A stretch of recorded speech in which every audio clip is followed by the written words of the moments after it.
Here we are with problem number 7 from Quiz 4 test. It says evaluate the polynomial.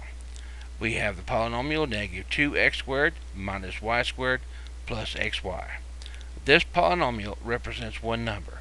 What we're going to do is to find out what this number is when we plug in negative 2 for x and 3 in for y. When I go to plug negative 2 in for x, what I'm going to do is wherever I have an x at, over here I have an x, and over here I have an x, I will place a negative 2.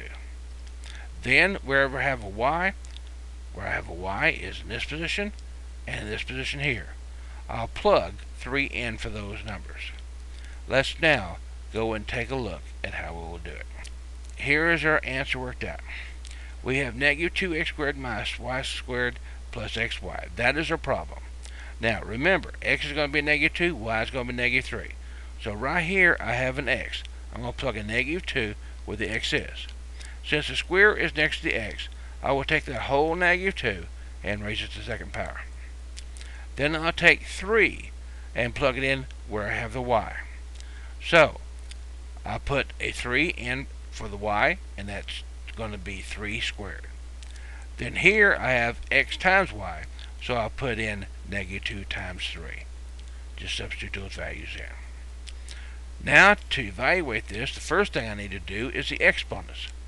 So if I take a negative 2 and square it, that's going to be a negative 2 times a negative 2, which will give me the positive 4.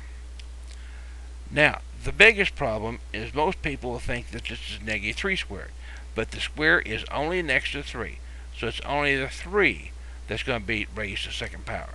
3 to the second power is going to be 9.